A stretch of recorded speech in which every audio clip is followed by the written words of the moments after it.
know you what I know.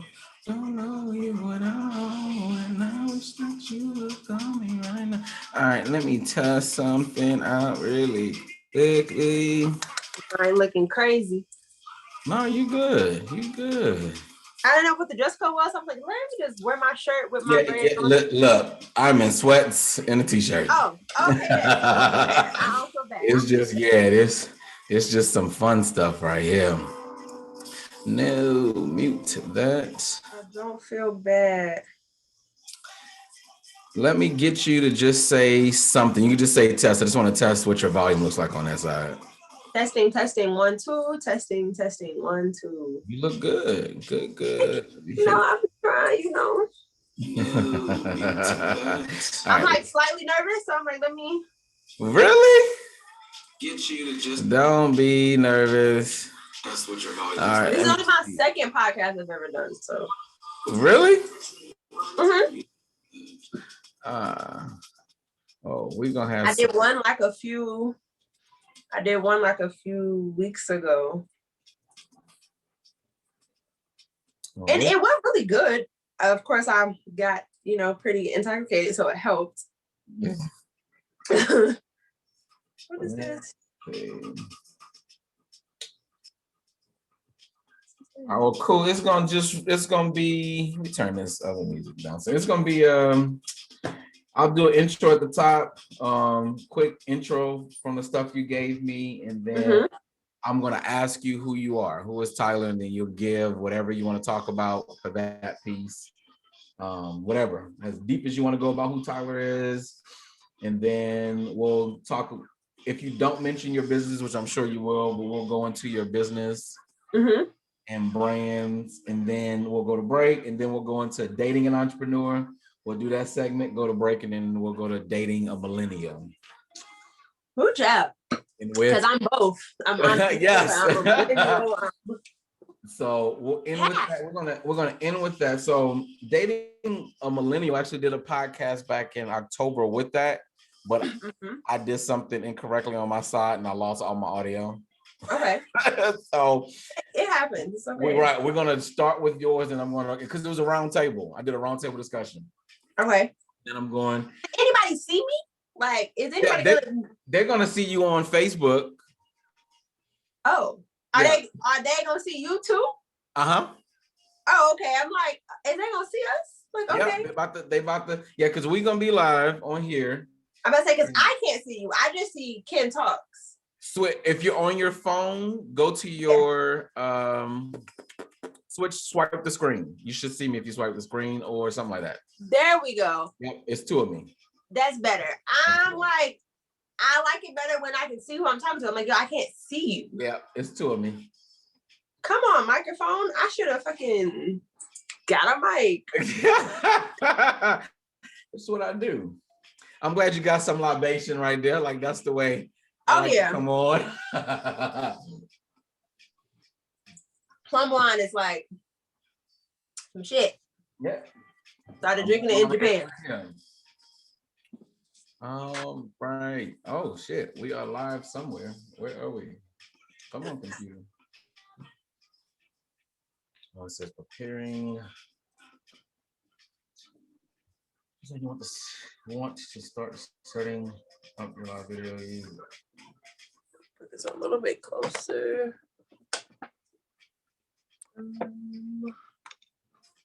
Turn this light up a little bit. Make sure I look presentable, Oh yeah.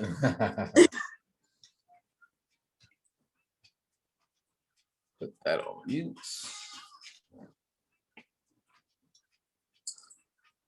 It's a little cold.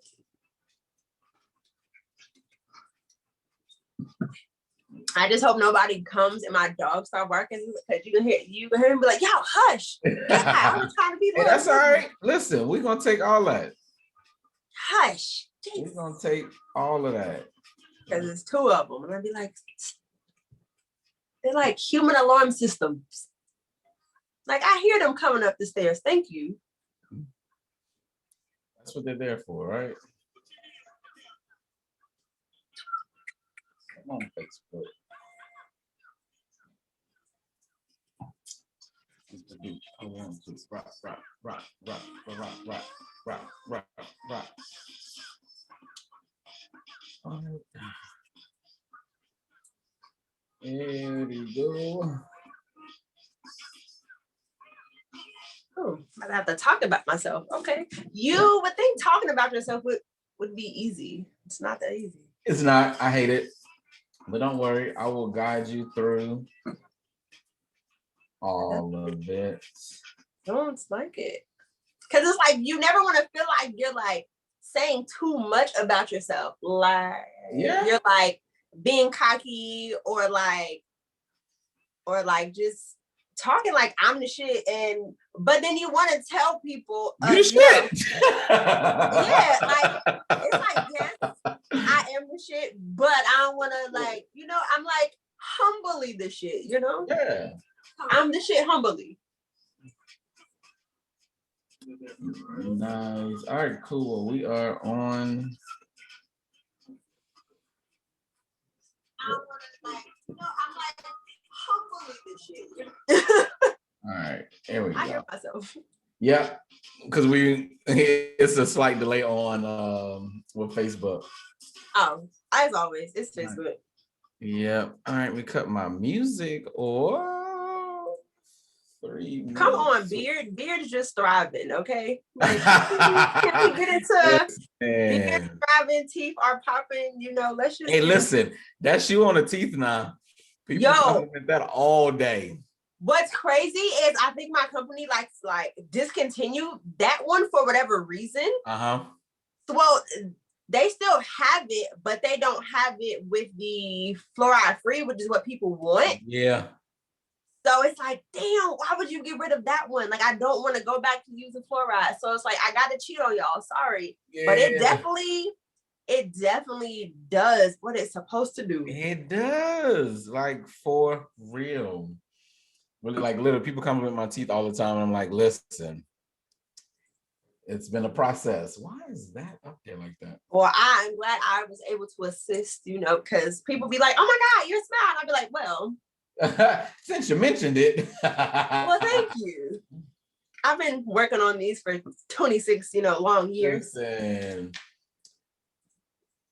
I'll give credit to my mom for about 10 of the years because, she had to teach me how to live life and stuff, but. Right. Why is this doing this? Save.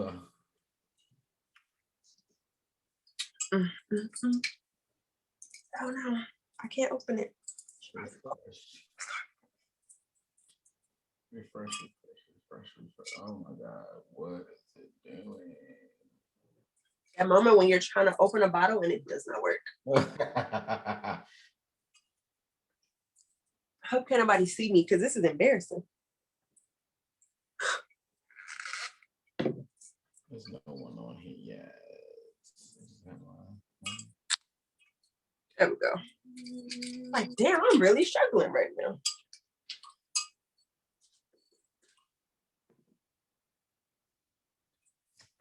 And then after this, I'm gonna get my skate on because I ain't in Texas like everybody else. Listen, that's where I want to be at right now. Shit. I should have went. My mom's there.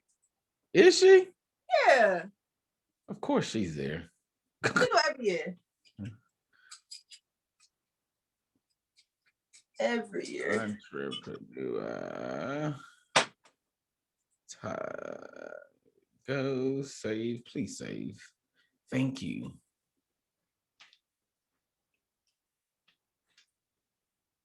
All right.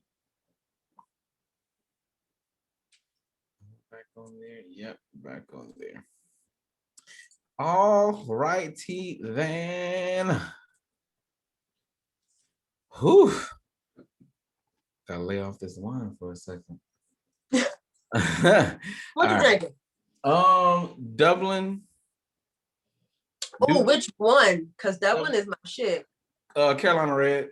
Oh, yes. I like that one. I like the Hatteras Red. Yes. So good. Yes. I actually got put on. Oh, I lied. This is my third podcast. I got put on to Dublin in my very first interview that I did that was actually put on YouTube. Oh, nice. Nice. All right, let me cue up my intro and we gonna get started. I should have took this mirror down. So whatever. It's okay. It's you in your natural state. Yeah, this is right in my workstation. Right. That's what we want. This where all the magic happens. Hair, waxing, all that. We want. All right, let's do this.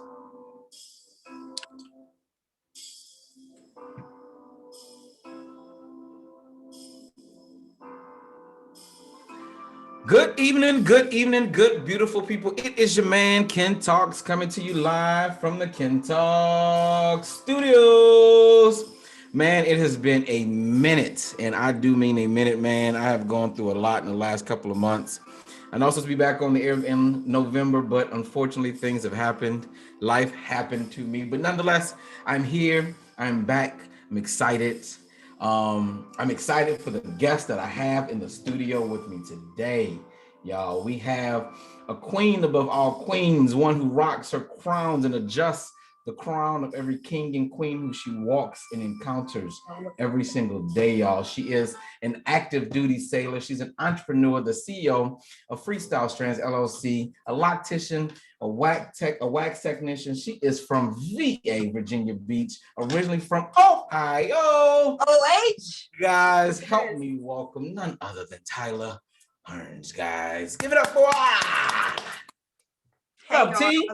How's it going? How's it going? I'm Tyler. You know, he gave me like the dopest introduction ever. So it's like, what more do I say about? I mean, he didn't set it. You know, like what more do I?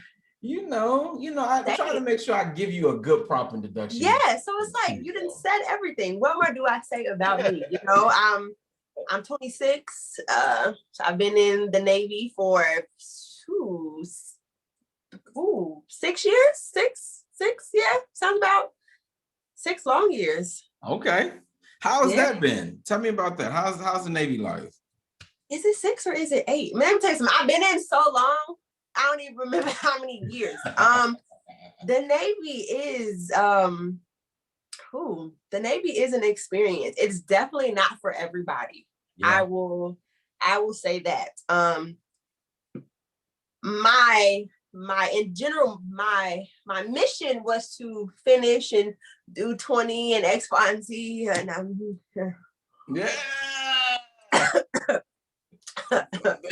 that's not part of the current goal, clearly.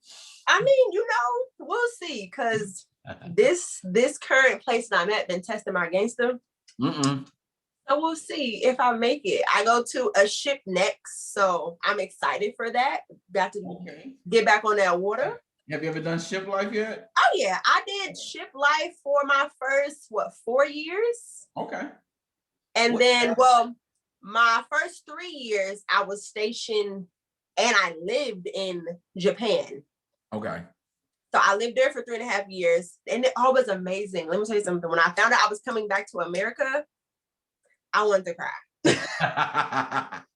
Like, to go from living in Sasebo, Japan, going to Guam, the Philippines, Thailand, South Korea, like going to all those places, you don't want to come back here. You don't want to move to Virginia. I'm sure. Yeah, I'm sure that's Right. So I'm just like, dang, I really don't want to leave. But after that, I end up going to a squadron. So that's with I worked with helicopters and stuff. So I got to ride helicopters on and off ships. So that was dope. That's dope. So, I like that. Yeah. So it was like, I had to come back to America, but it was still super legit and it was really fun. And that's when my business really started to bloom, because I've always done hair. Okay. I've been doing hair in boot camp. I did hair on deployments. I mean, you always gonna need your hair done somewhere. Yeah, absolutely. So coming back to the States was like, okay, I used to do hair in my barracks and stuff like that. So somebody was like, yo, you should actually do this. And I'm like, nah, it's just a little side gig I do sometimes for money. And then it turned into a business, and then it turned into having a logo, and then it turned into having a whole space. And now it turned into an LLC and went to school. And it's just slowly just growing. And it's something that I never expected. Yeah. But it was like, hey, it is here and it is doing me justice, really. That's good. That's good. Kudos to you. Speaking of your business, what is the name of your business? My business is the name of it is called Freestyle Strands. I used to braid. Okay. I braided, I did blowouts, sew-ins. I used to do everything. And then I actually met a skater. His name was Jordan. And he never did nothing with his hair. And I'm like, yo, I want to practice locks. Like, can I lock your hair, please? Okay. And he was the first person that ever let me do his locks and like keep them going. And I was like, yo, I love this. And I just slowly started to do locks. And I like slowly started to like transition my clients from having me braid their hair to start their locks. Okay. Like I convinced like all of my clients, like, hey, you should get locks, because I had got locks too. Yeah. It was like something in me was telling me, hey, you don't want to braid anymore. So start to convince your clients to get locks so that you won't lose your clientele. Smart. Very smart. So it was like, for the span of like 2 years, I convinced my clients to get locks. And then it was like, okay, well, now that I convinced all my clients to get locks now, hey, y'all, I don't want to braid no more ever again. Like, yeah, I'm doing locks, so yeah. And I just stopped braiding completely cold turkey. And it was the best decision I've ever made in my life, because the lock journey that's a journey. That is like a full transformation of self, like to go through the commitment of locking your hair. Yeah. You go through every emotion I think you can possibly go through. Really? Yes. I've never actually, so I have friends who are locked, and I've never actually sat down and had meaningful conversations about the process, except for if they've ever cut them off or cut them out. Then we may talk about that. Yeah. But the journey of what that's like. So tell me more about that. Like, what is the journey like?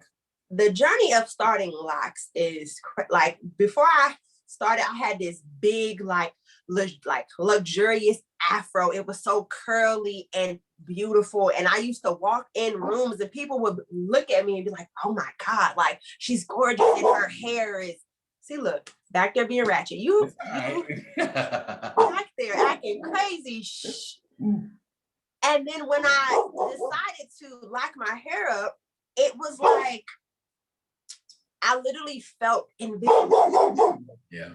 I felt like nobody could see me anymore because I no longer had this big fro. Okay.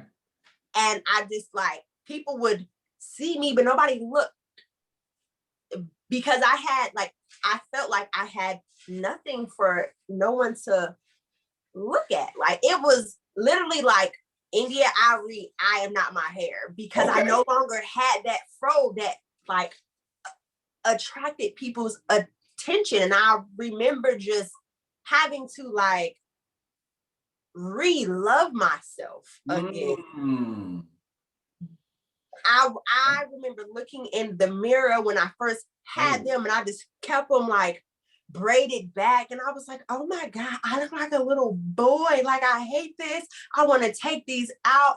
I was crying. I was going through all sorts of emotions of like not feeling beautiful because I didn't have my curls no more. Like, so many emotions. I wanted to comb these things out every day.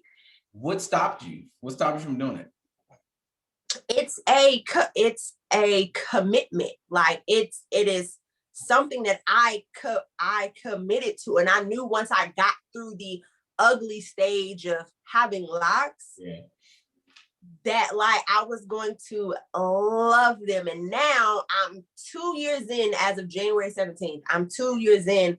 And at year 2, I'm like, oh, you can't tell me nothing. Like I am, but that first few, not even few months, that first year was rough because I literally changed my entire identity. Like I changed everything.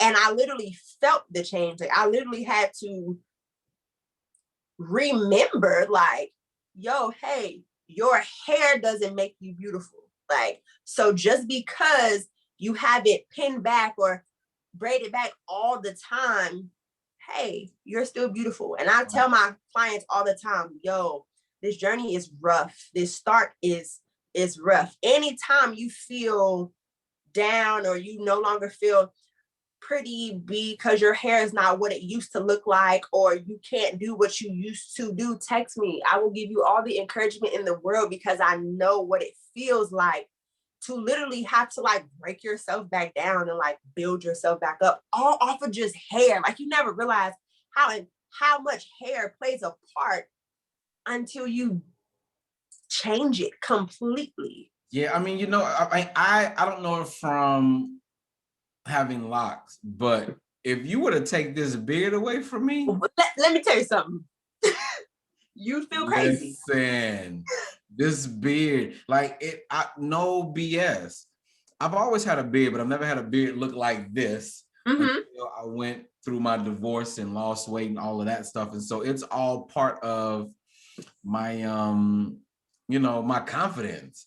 Like if I had to go somewhere and chop this off, yeah, no, I feel like I wouldn't be able to act a fool like I do with this beard.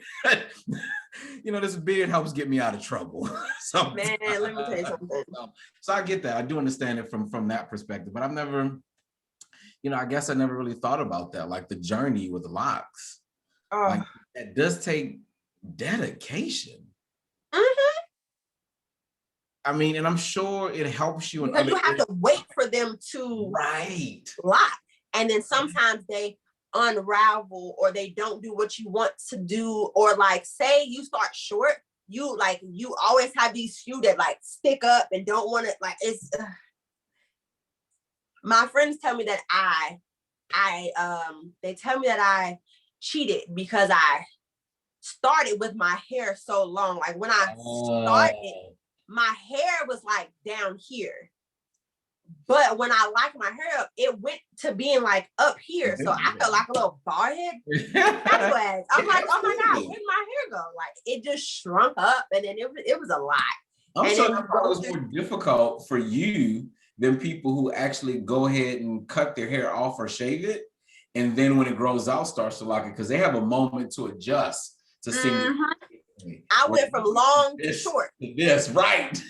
And then like before they lock, they look like little like wet noodles. Like they were just, so they didn't have no like thickness to them. They were just, oh good, oh Lord.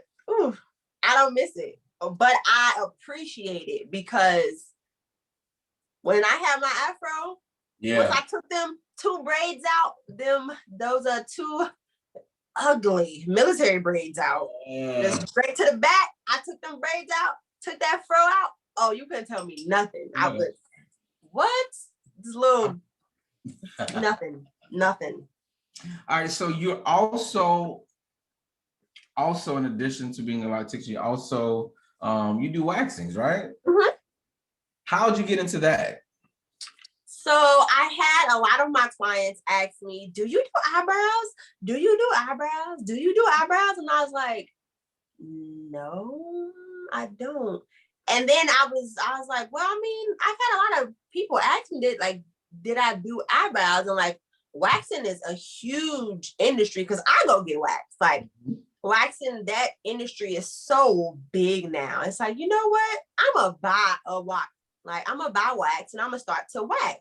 And I called my homegirl like, hey, if I bought a wax pot and stuff, can I practice on you? And she was like, yeah. And I was like, okay, bet. And I was like, wait a minute, you should probably go to school first because I was just gonna like use her as like a like wax little test dummy. Ripping somebody's skin off.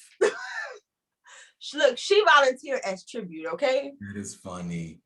But I was like, you know what? No, I'm gonna look into a school, but I know I didn't want to go to esthetician school because that's like a whole long process of like, no, like I just wanted to wax. So I found a school. I ended up going to the Pink Lotus wax school. It was in Newport News.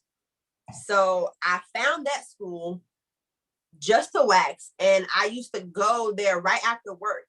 So I would get off work and go straight to school. I graduated from that school in like 8 weeks. Okay. Yeah, I went to go take my test and stuff like that, and I've been waxing underarms, hoo-has, and the eyebrows ever since. Okay, nice. So funny, I got a question because me and my ex-wife were just talking about this at lunch today. Mm-hmm. So why don't okay. So she suggested like you should go get wax versus manscaping, right? Oh, yes. I was like, all right. So, looking it up, but there's not many places that actually service men below the waist. Really? No. That must be where you are. I would say because they love. Well, you on the beach. You were definitely in VA, so that might be the difference. But like here in Nashville, Charlotte. Really? I would say because I've done a few manzillions, and I know some of my other coworkers have too. And listen, if I could find me one, just one, I will tell you, it's so much better. Like all the guys that I've had, they're like, yo, I thought it was gonna be weird, and it don't hurt as much as I thought it was gonna hurt. But like, I love it. I feel so free, and I'm like, get your ass away from me. But you know what? So when I inquire and I do talk to those who do waxing in business and stuff like that, the issue is because it's a man, really? And the sensitivity of it. And so it makes because in the business, it's mostly females who are technicians in that business. And then not only that, the likelihood of a man wanting another man doing it is very slim. Yeah. So it's a very gray area is what they tell me. I was warned about all types of stuff in class when we talked about waxing dudes. Like she was telling us like, you don't know what people like. So some dudes may get like hard, but don't freak out because it actually helps you because you have so whatever. Yeah, we definitely grown.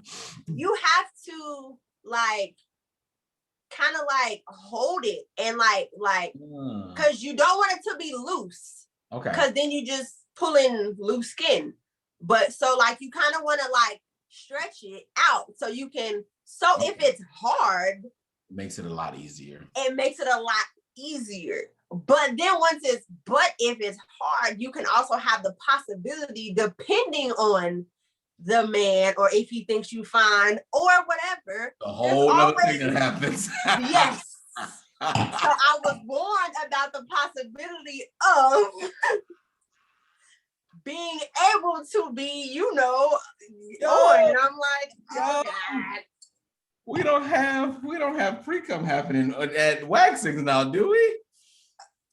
It's a possibility. It all depends on what they into, like some dudes like that kinky dinky bitey shit. Who knows? But that was my assumption. So when I talked to, places, that was when they were trying to, there's only so much they're gonna really, really say over the phone. So when I talked to them, they're like, it's real gray area, and we're women, and so I get it because you gonna like right. You might really get those weirdos, those freaks who come in there just to get off on getting waxed. I have had that happen to me before, though. I have had a guy hit me up, and I'm thinking it's strictly professional, and he starts sending me pictures of his thing, and I'm like, whoa. Like that's not what I'm. Like that's not what I'm. Right. Like I'm either doing the job or not. But outside of that, like we not friends, bro. Like we not. I don't get down like that. Like we not.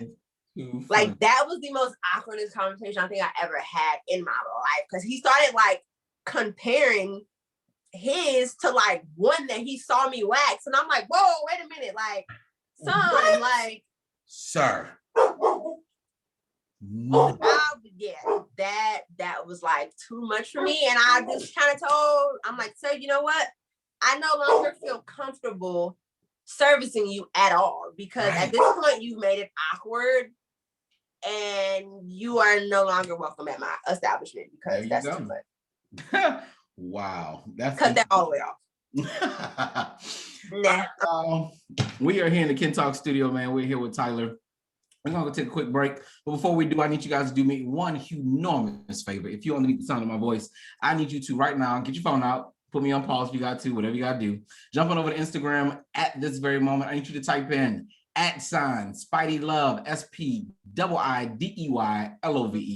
Follow her immediately, like expeditiously right now. Again, SPIIDEYLOVE. Don't forget her business page, Freestyle Strands LLC, FREESTYLES TRANDS LLC. We'll be right back here on KennTalks. Whew. Good job. That wasn't bad. It went good. It's probably because I'm a little, Listen, I'm over here sweating underneath this leather hat. I got a fan underneath my desk. This wine, I'm about to stop drinking it. Somebody can bring me a bottle of water soon. Kel, if you can hear me next door, please bring a bottle of water. I'm about to definitely go skate and be like floating, because I'm about to be floating. Let me see what we got. Anything happening? I got the tea on y'all. Sorry. Yeah. But it definitely. All right, let's see. So what made you start a podcast? You said what made me start a podcast? Mm-hmm. Okay, good question. Thank you for asking that. So or should this be a question that we talk about like live? I've discussed it already. Yeah, it's okay. So okay. I've discussed. So the way podcast came about. All right. So we're in 2021 now. 2017, I had was going through some things in my life and in my marriage. I'd actually asked for separation from Kelly at that time, and that's when I began to get very open with social media. As everyone who knows me knows, and if anyone's watching Facebook, they knows I'm like the openest male you probably will ever find on social media. I love that. I tell all my business. And so that's what it was for me. I was using a platform, and I was, just talking about things that was happening.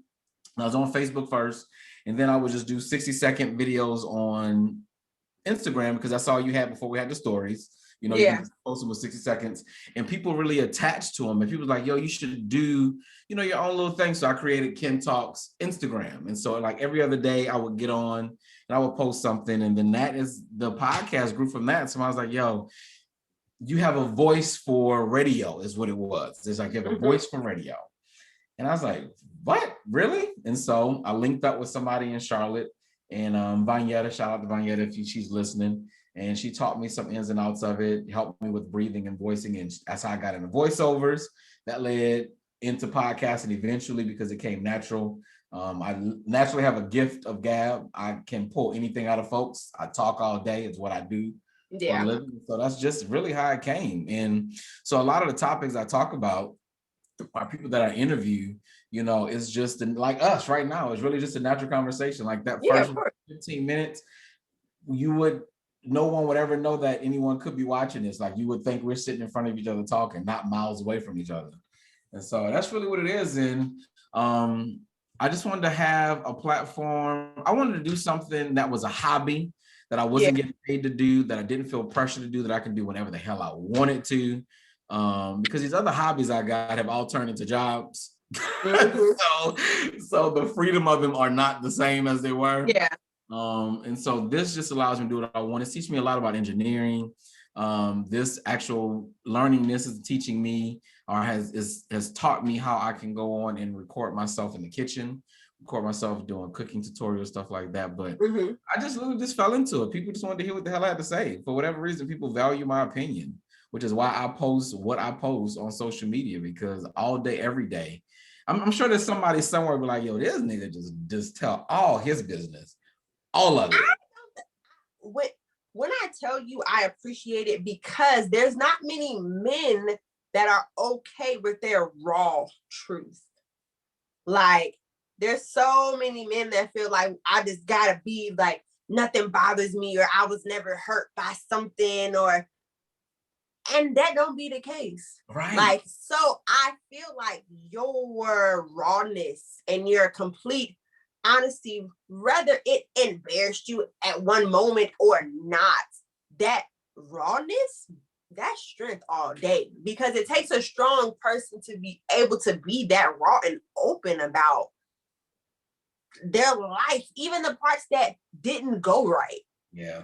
That's true strength right there. And a lot of men don't have that. Yeah, I mean, I absolutely agree with you. And that, so here's the thing. I was raised with a father. My dad is amazing. He is who I aspire to be as a father and as a man in life. And one thing he's always taught me is, if there's not a representation of who you are, create it. Don't wait for someone else to make what you want to see out in the world, because everybody else is waiting. So I don't see me in the world. And the biggest thing for me was going through my divorce, the things that happened in my marriage. There was nowhere that I could go for support on any of those things. Like, it just did not exist. And so because it didn't exist, I wanted to be the shoulder for the next man who was hurting or going through a divorce, so that they had someone else to lean on. Like, because I had no one to give my stuff to. No one. And so I was like, let me be that person for the next man to give their stuff to. Yeah. Like, call me, inbox me, whatever. And surprisingly, there's not been a single day that goes by that someone on Instagram or Facebook does not hit me up and just say thank you. Like, happened today, this morning, out of the blue. Ken, I know we ain't talked in years, but I just want to say thank you. It's a female. Thank you. You posting what you post, you posting your triumphs and your struggles helped me get through my lowest points. You have no idea. And I was like, listen, if that's what I do it as long as one person is helped, my job is done. That's the only reason. So I don't take this platform for granted. I don't take it lightly. I don't take this podcast. I don't take any of it, because no one has to listen to me. I'll be talking to myself, but in the world of social media, everybody looks and watches, but no one responds. And I know that because I was one of those people. And so even though, because I've had people say, like, can you post all these videos and they might not get any reactions or a whole bunch of comments? But trust me, people are watching. They're watching, yeah. Just because people ain't commenting or liking, it's the views. Right. You got 8 likes, but 500 views. Right. I mean, literally, like right now, we're live on Facebook.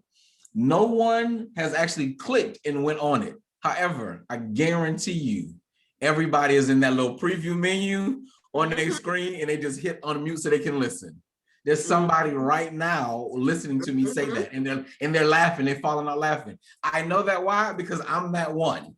I'm the one who refused to click on it, so you don't know I'm watching you, but I will unmute you and I'll listen to everything you're talking about. You know what I'm saying? So I know that, I understand my passion and my gift and the purpose that I was put on this earth. And it was to touch other people and help other people in one way or another.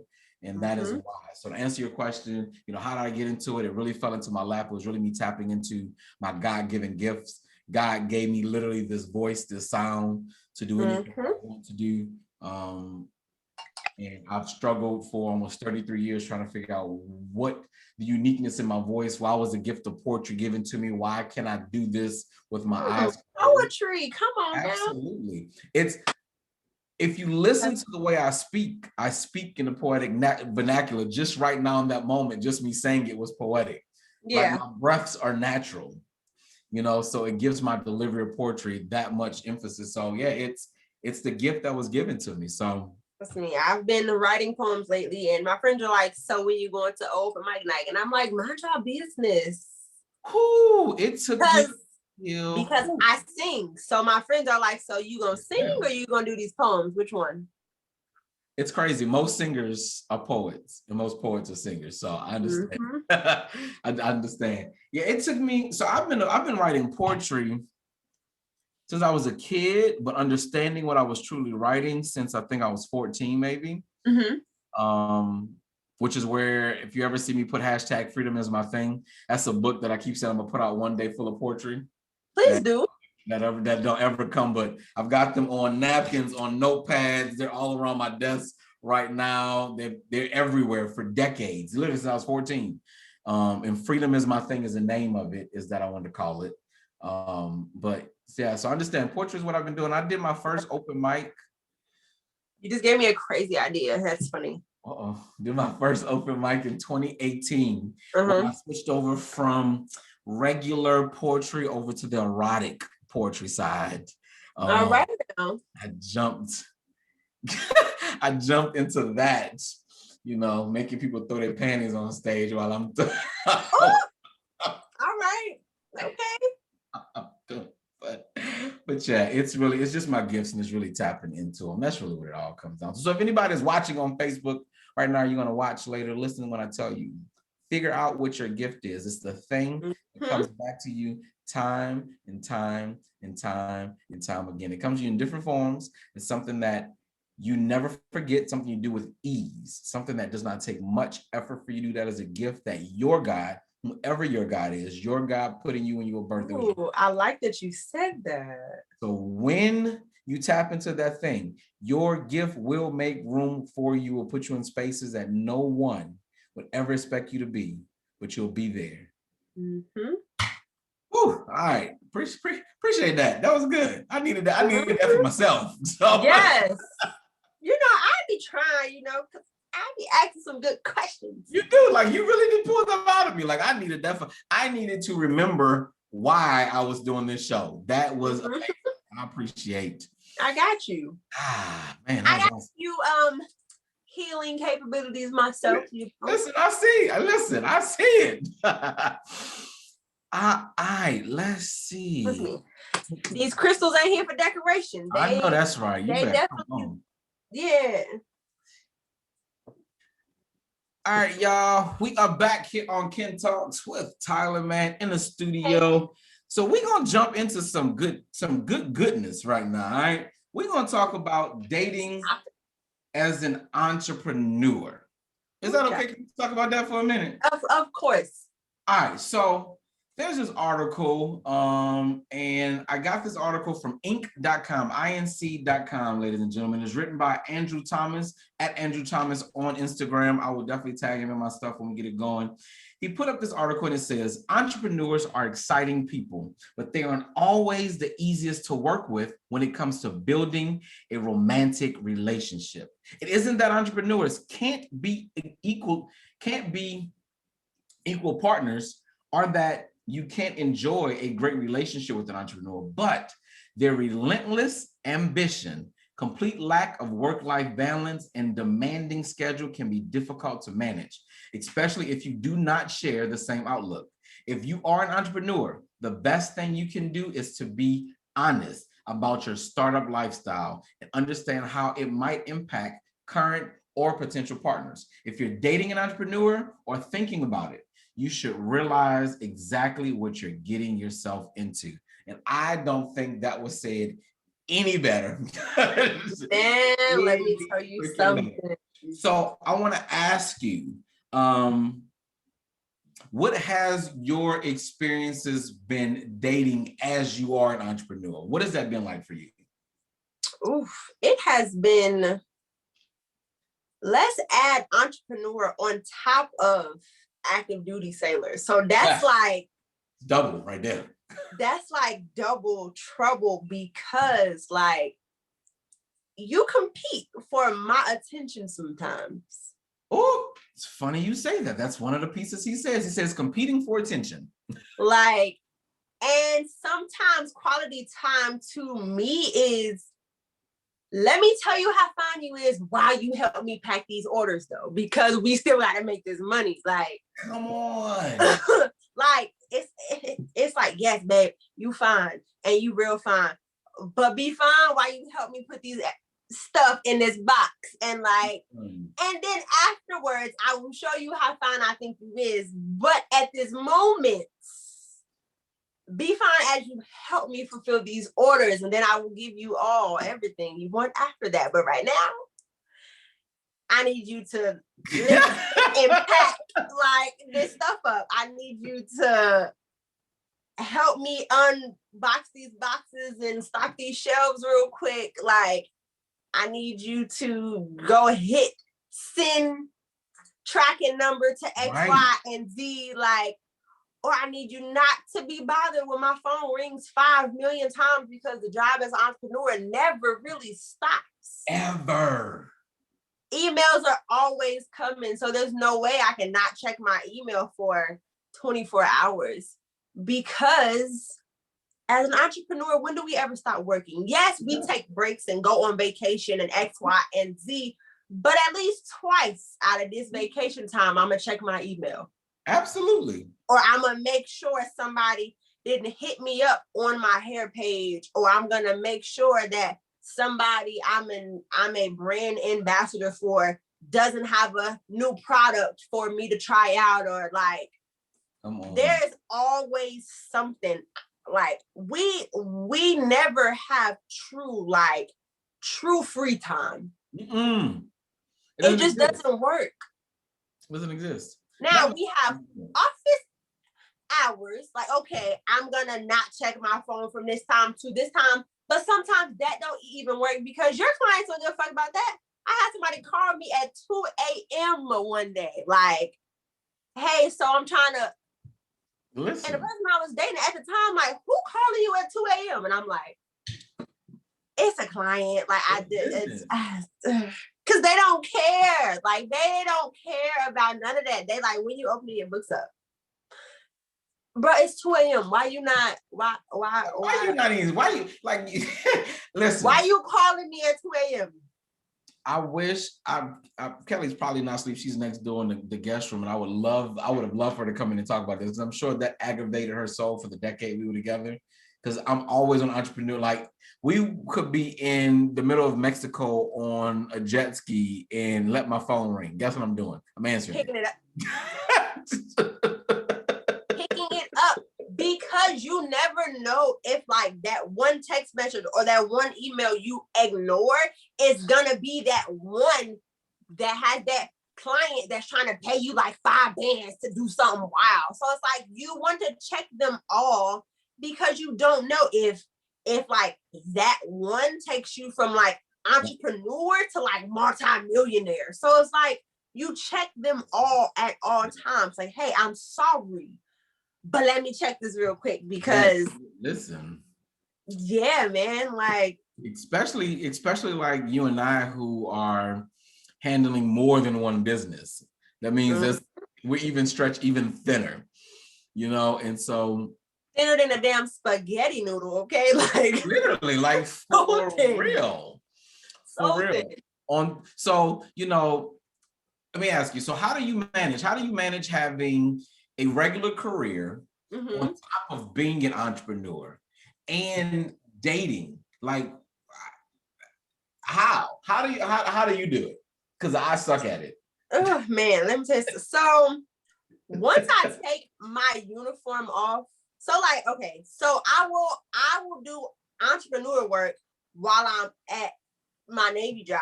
Absolutely. But I won't do Navy job while I'm not at Navy job. No, like, once I take that uniform off, I like to refer to it as my slave suit sometimes. Listen, I sit in this seat is my slave seat. Do you hear me? My company that pays the most of my salary, they pay for this office you see. Yeah, like, so it's like once I take my slave suit off, I don't get back into that mode until I put it back on. Absolutely. So I cut that completely off, and I turn into CEO of Freestyle Strands. But then I also have to, at the same time of me like working, I like text the person I'm like dating, like, hey, I love you, miss you, working, like, but I just want to let you know I'm thinking about you, like. Yeah. But I still gotta work, but I'm thinking about you. Like, so like, and then as soon as I'm done with this, I'll come show you that I was thinking about you. And then I make sure to have my weekends off. Okay. So that I can like, one, have a day to myself, because Sundays are my days to me. Like me praying, meditating, like Sundays is my day. Now, Friday and Saturdays, those are like the days for my partner. Like, we gonna do whatever, we gonna go wherever you want. If you thought about some stuff. And I also have these moments where throughout the week, because I work Monday through Friday, where like before I come home, I'll go grab like cute little gifts, like just to let you know, hey, yes, I know I'm busy, but I'm trying to get into this bag for us. But here, babe, like, I thought about you. Yeah. And I got you these cute little gifts. And I set them up all cute for you and wrote your cute little notes. So that when you see it, yes, you come in, you see that I'm working, and you may get flustered, like, oh, this bitch working again. But then you go in your room and you're like, oh, wait, but she wrote me little notes and these gifts and stuff like that. So like, yeah, like I balance it pretty good. So funny that you say that though, because in one of these articles I read when I was studying up on this, it says that entrepreneurs are great at surprises when it comes to their partners, because entrepreneurs understand that they're stretched thin and that the attention the partner requires is not always there. But because we're also entrepreneurs, we have to think quick on our feet and be able to maneuver fast. So we're awesome at giving those little gifts that mean a lot in those moments. So it's very, very funny you said that, because apparently it's a study that shows entrepreneurs are the best thoughtful gift givers on earth. Let me tell you something. When that is so true. Like, I do this thing where like once a month I take myself to get these amazing massages. Okay. So if I have a partner, hey, guess what? Once a month we're going to get this bomb ass couple massage, because of course my partner works as well. So why not relax the both of us? Because I mean, yes, massaging your partner with your hands, it makes them feel great, but I work with my hands. So sometimes I don't always have that like hand strength to rub you down. So it's like, we either going to a dope massage place, or I'm going to have a personal massage therapist come to the house. Yeah. And they gonna get us right. Either way, you get catered and pampered to, regardless of how busy I am.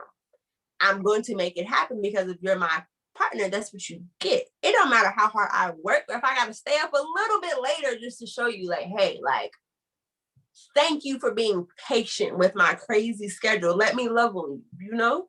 I love that. I mean, I really do. And I do this, I think I do the same thing. If I'm dating somebody, I would do, those gestures, because I too work with my hands. I mean, I'm a chef, for goodness sakes. These wrists and fingers hurt all day, every day. That day, man, flipping shit. So, cooking in that, you gotta get the. Definitely. I mean, I give some bomb ass massages, but yeah, we would pay some. I do that, yes, but sometimes you don't want to do that. No. But you want it to get done. Right. So I'm gonna read some of these pointers that what's his name? I forgot his name already. See that wine is kicking in. Yo, this is kicking in real good. Andrew Thomas, and there's another guy who I did not cite. I'm so sorry, whoever he is. I did not cite him, but I did definitely steal some stuff from his article.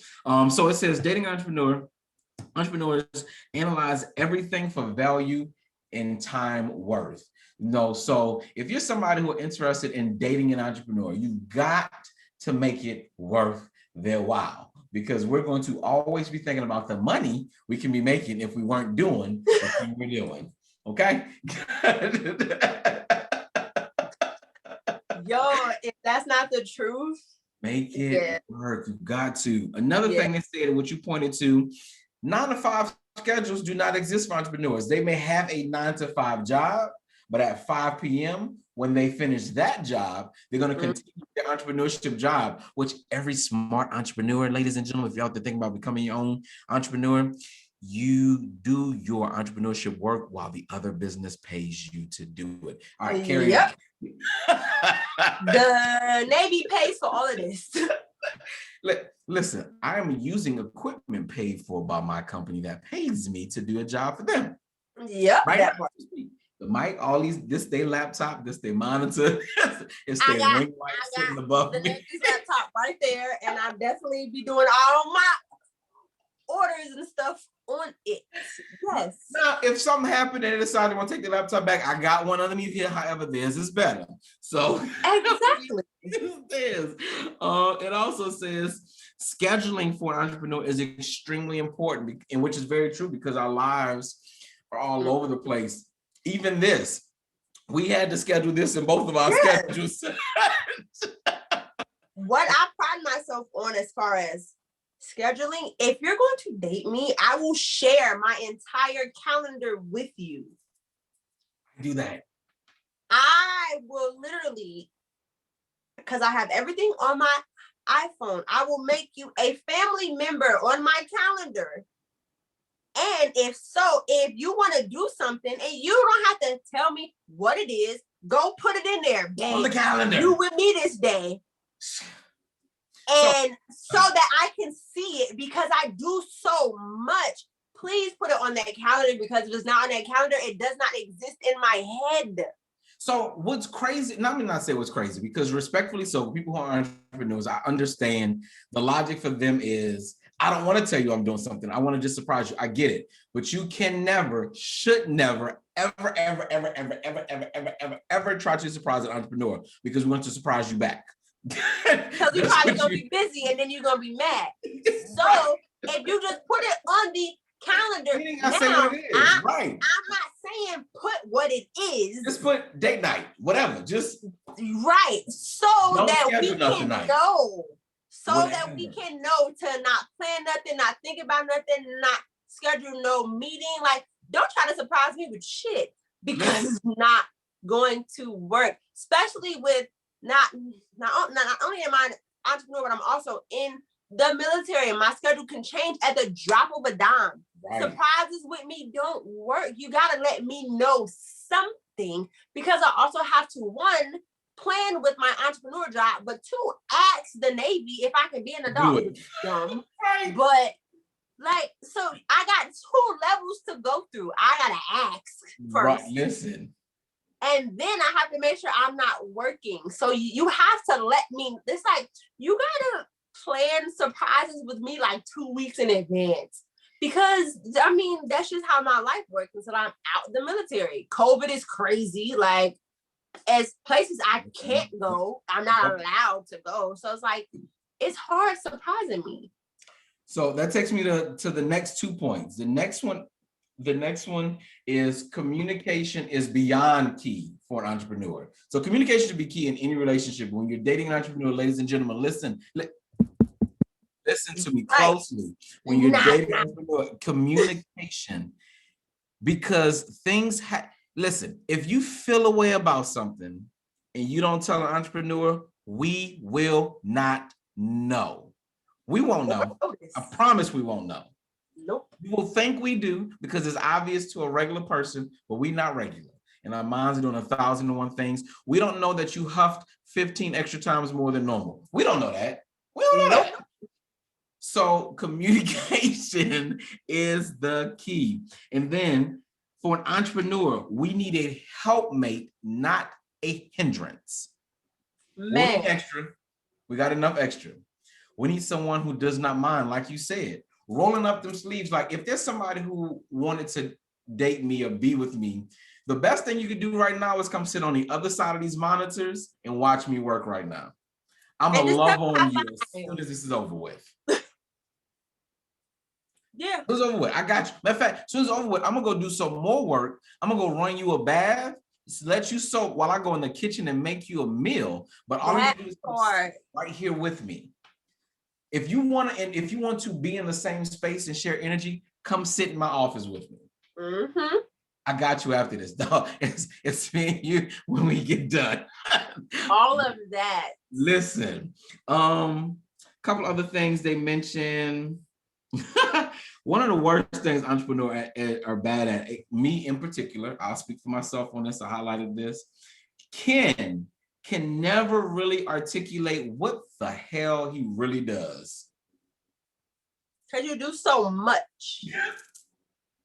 Yes. Like, let me tell you something, I understand that because I don't just do hair and I don't just wax. Sometimes I sell edibles. Sometimes I sell vegan chili. Sometimes, like, I do so much more. Like, Freestyle Strands is a umbrella of stuff. That's why I just have one name. That's it. It's an umbrella because sometimes I'm cooking. Sometimes I'm, again, making edibles. Right now, I'm in school to be a Reiki, so I can heal you with these beautiful hands of mine. I do so much that I just be like, yeah, Freestyle Strands, that's it. Because who has time to go through the list of everything I'm capable of? I don't have time for that. Just know I'm amazing. And if you date me, you're going to love it here. Listen, I've always said, like, I don't know why it's just a terminology of entrepreneur. Like, it really should have been serial entrepreneur, should have just been the name. Because any entrepreneur is going to do 1,001 things. Oh, yeah. Until we figure out which one of them really going to stick so we can focus on, we're going to do everything. Because that's just what we do. That's just because we come up with so many ideas.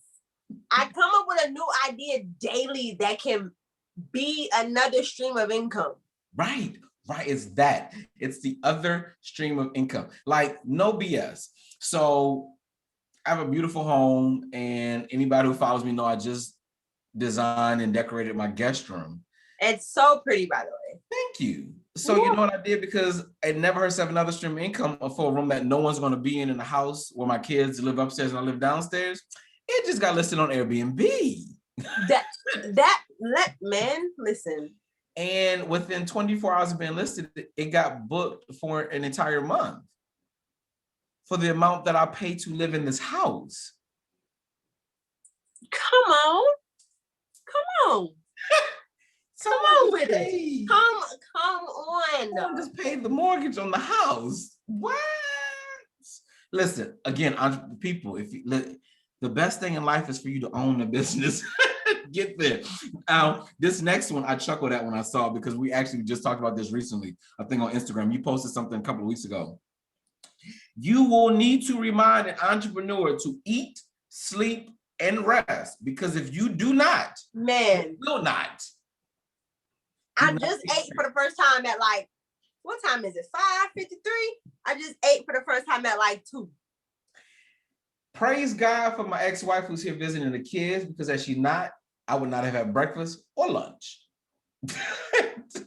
I did not eat breakfast, but I ate lunch because I don't ever eat breakfast. Ever. My body probably felt that breakfast and was like, whoa, eggs and bacon. Like, what is this?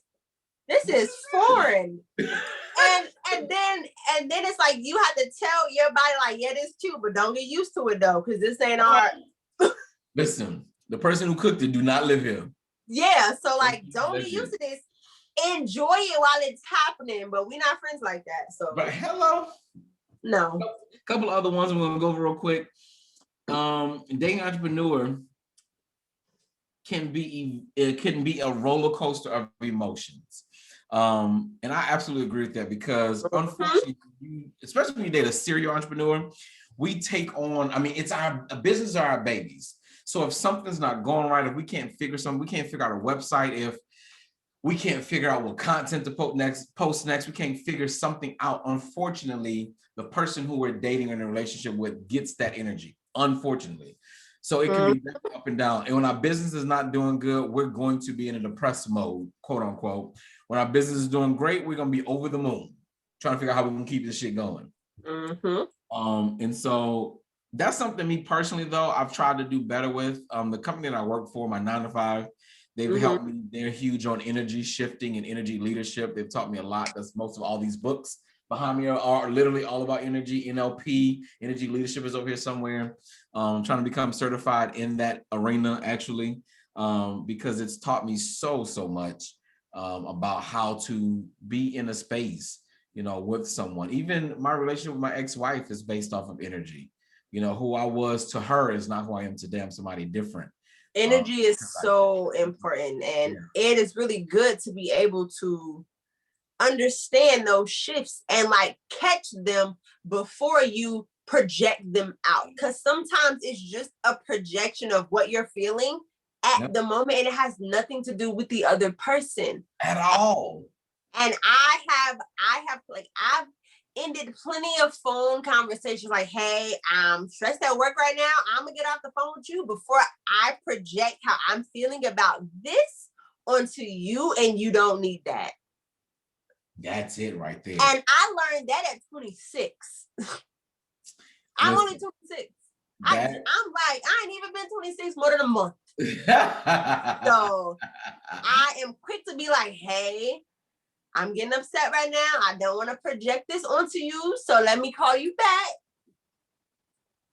That's good. I mean, that's good awareness. And I think anybody who's listening, entrepreneur or not, that's having good awareness of your energy and not projecting it on somebody else is key to any relationship, dating, marriage, whatever, like that. Friendships, even coworkers, that's huge. That is huge for the survival of our everyday life. So definitely. One last thing on this topic before we jump to a break. You actually mentioned it on the top of the interview. You feel like you're competing for the attention of the entrepreneur's time. And that's something I have felt terrible with in my marriage, because I can sit at a desk or be in the kitchen for hours creating things and forget that I had a spouse who's running an entire household while I sit here. And what that even looks like. So even though I'm sitting here working, the perception on the other side is I'm sitting, and I forget that a lot of times. And I know in my marriage, I used to take the frustration of her not understanding that, out on her. But if you're dating an entrepreneur, you feel like you want to date an entrepreneur, the biggest thing you can do is to understand, don't take any of it personal. They are not purposefully not loving on you in the moment. Or come ask us how you can help. Yeah. Because if we can do it together, it'll get it done faster, and then I have more time for you.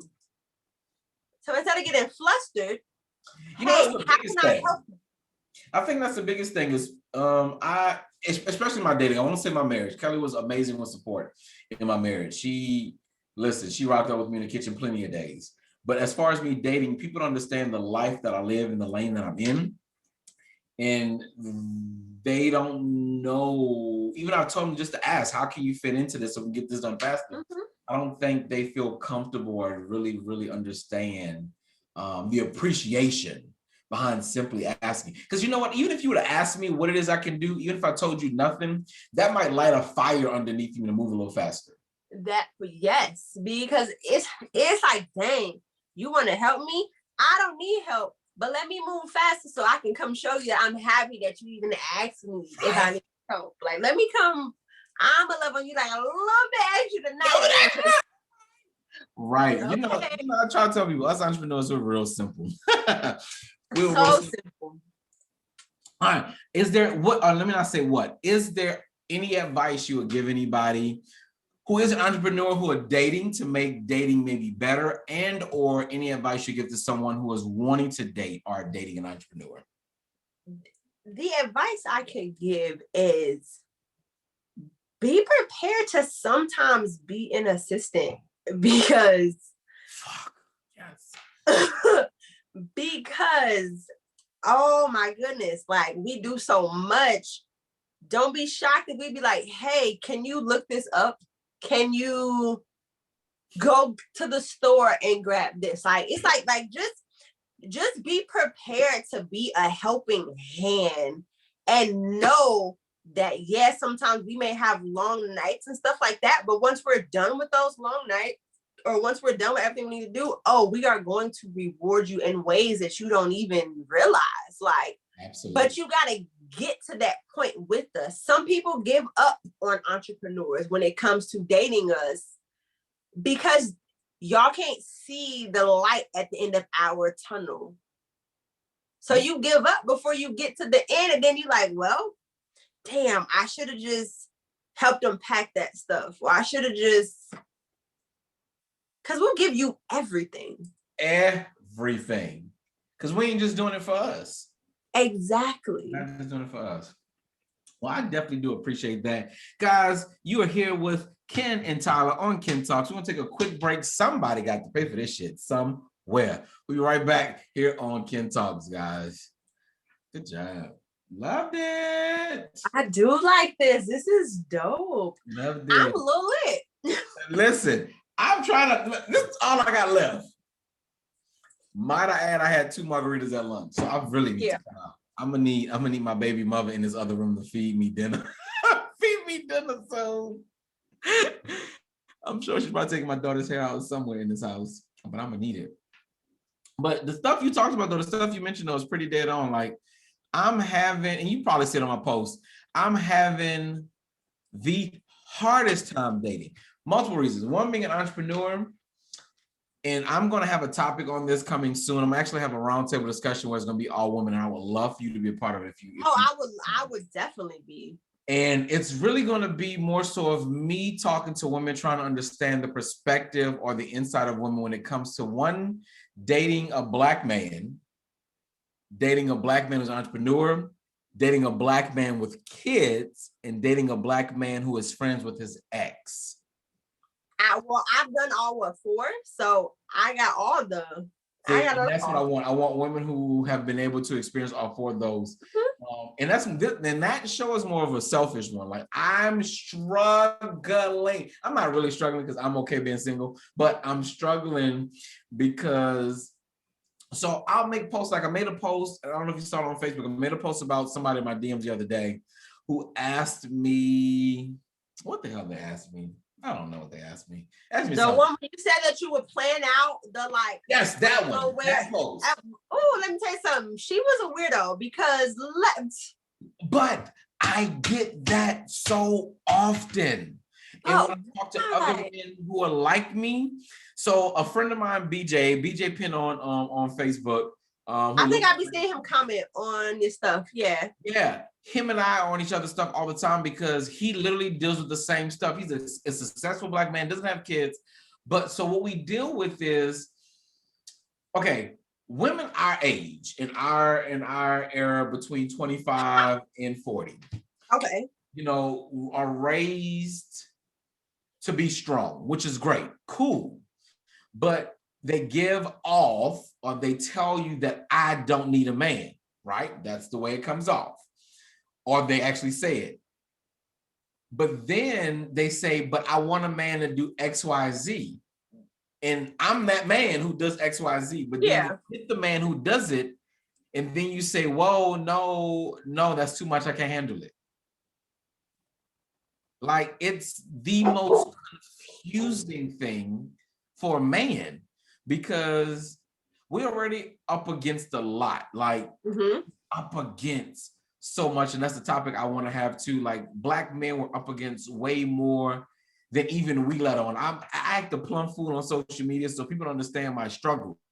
Yeah. But just at lunch today, I started crying with my ex-wife and my kids because I'm not the dad I really want to be because I'm working my ass off.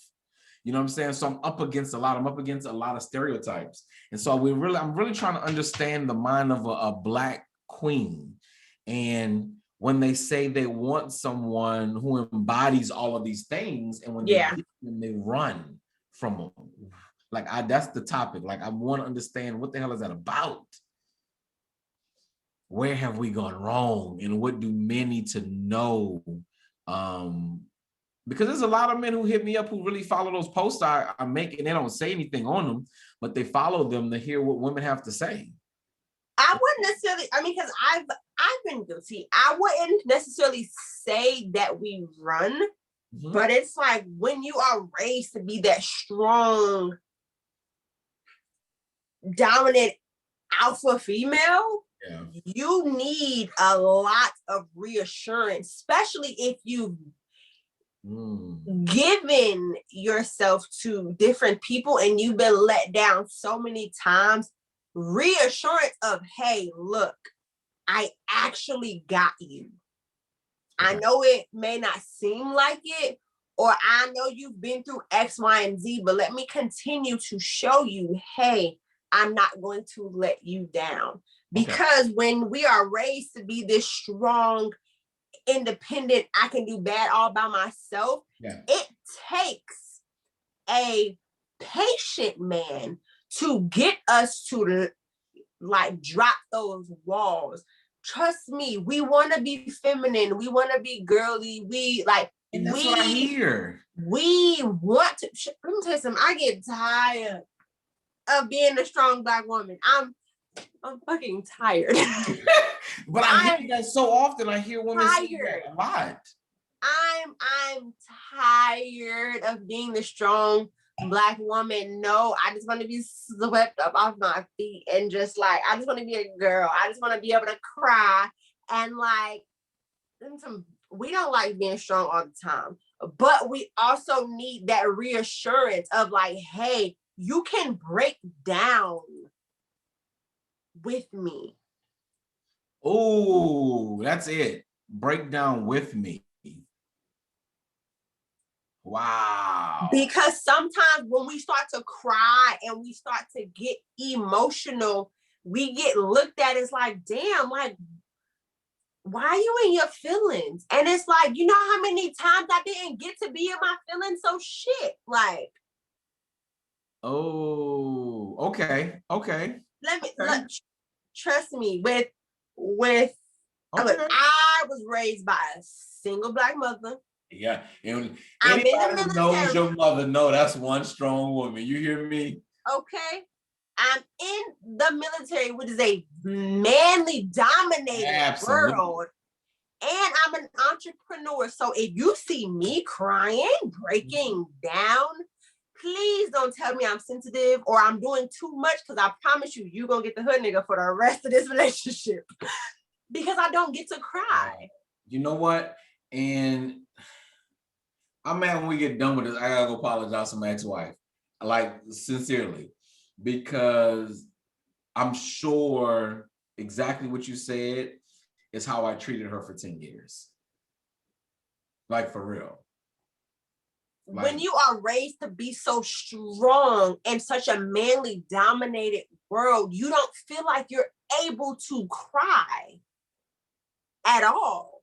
So if I'm crying in front of you, that's huge for me. I don't cry at all. And you know what? And the women that I've been with or dated don't either, now that you say that. Like, that's not the norm. They're strong Black women. Yeah.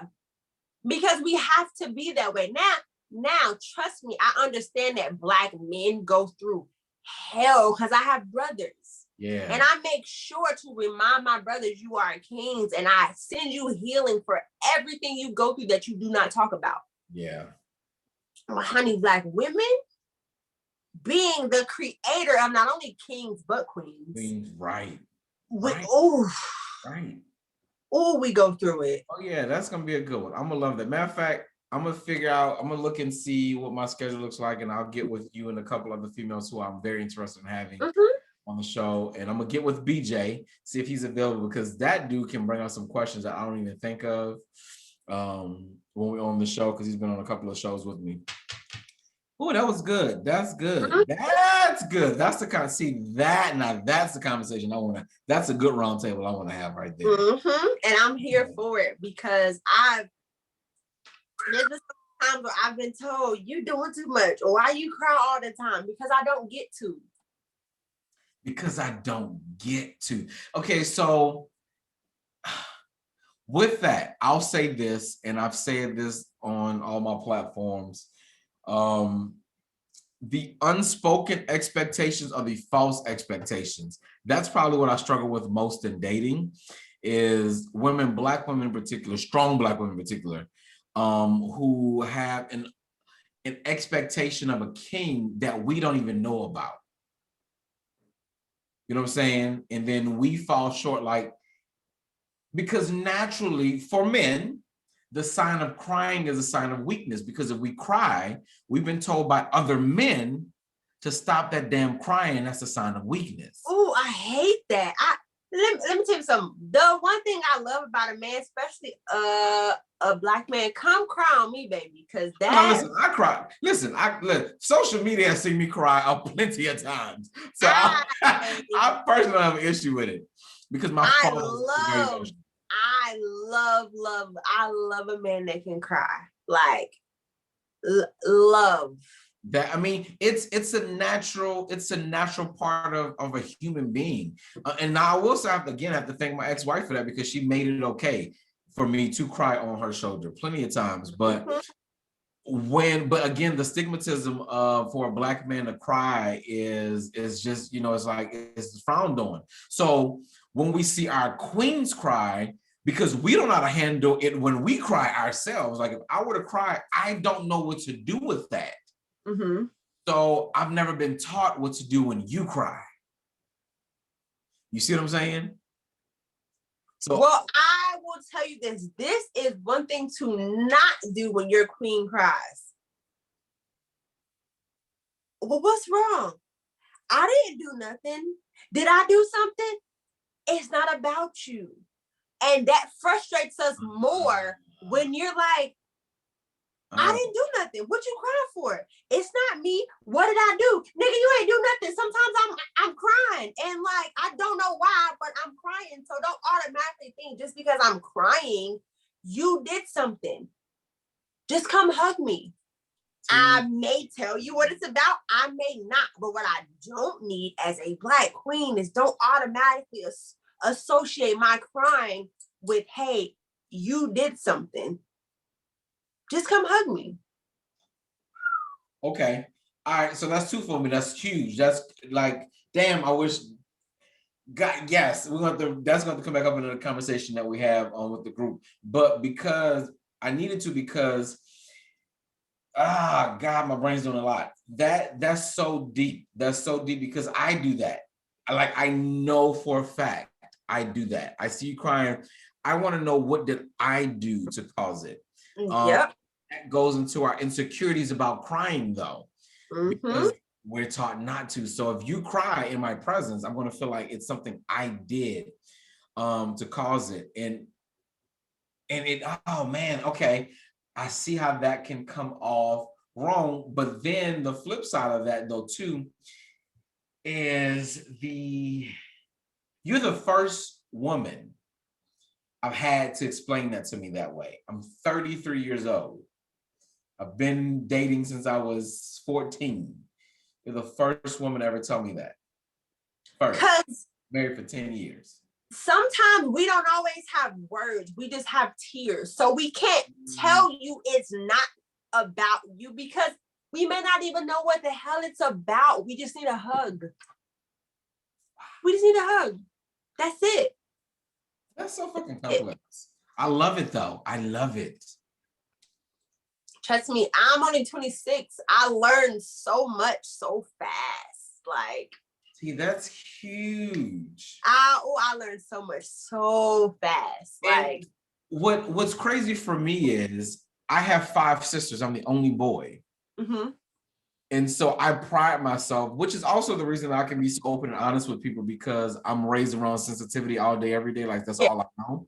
So I'm a Black man with a beard, and I can go shoot a person in their face if I wanted to, but I'm also going to cry probably after I did it. But, it's because I'm raised around a bunch of women. And so when you say stuff like that to me, like, so when I want you to understand, like, for real, when you say that and I say you're the very first woman to ever tell it to me that way, I want you to understand the magnitude of that.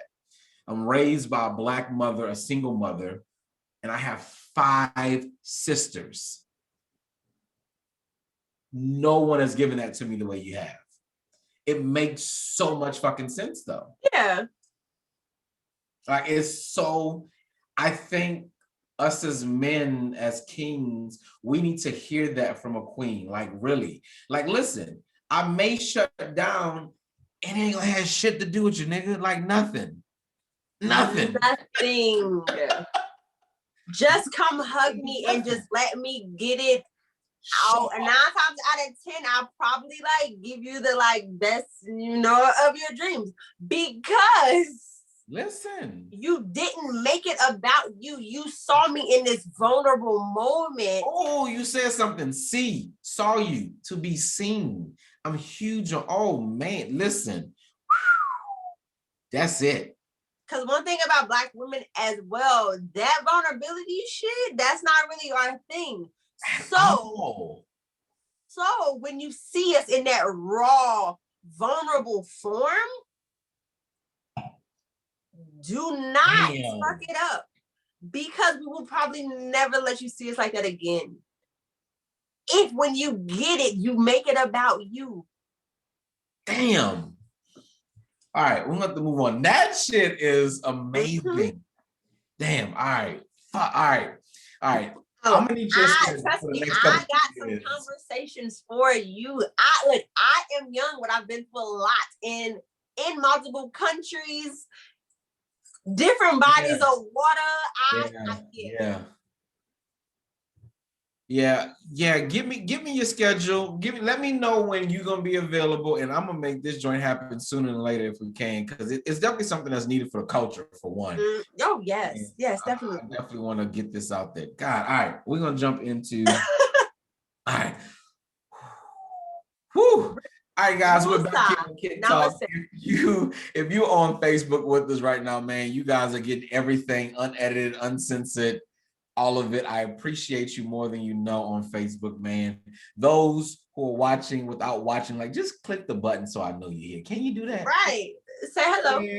I mean, Jesus, can y'all stop looking in the preview? Like, we've been on for an hour and y'all still in the damn preview. I know you in the preview. Please, God. Anyway, we're back here on KennTalks in the KennTalks studio with Tyler, man. We're talking to an entrepreneur, a queen above all queens. I follow her on Instagram and on Facebook, man, and the stuff she posts is always encouraging, is uplifting. I never see her ever put anyone down. She's all about shifting the crown, whether you're a king or a queen. And I thank you for that. Like, sincerely, I really do thank you for that. We're going to dibble-dabble a little bit into this next topic. It's going to be a little juicy, though. Oh, let's go. We're going to talk about dating as a millennial.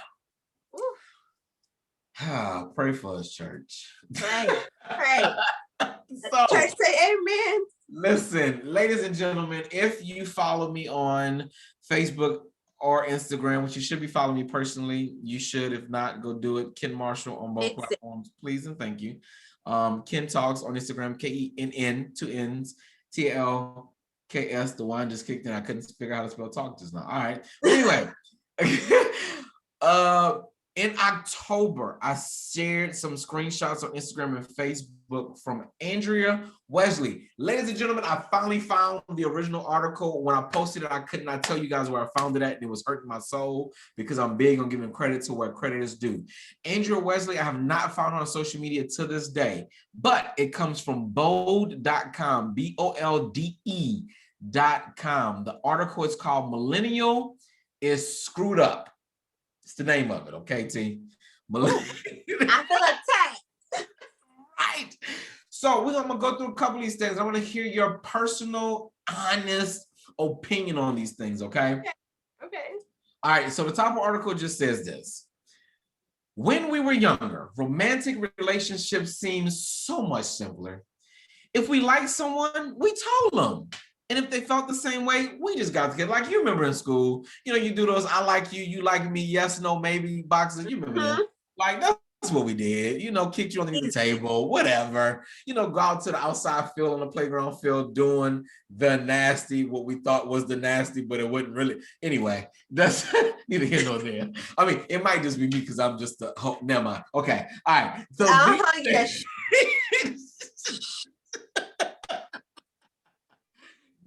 days, things are endlessly more complicated and frustrating, and dating a millennial is seriously screwed up. The first thing she says is, we ghost as a way of ending things.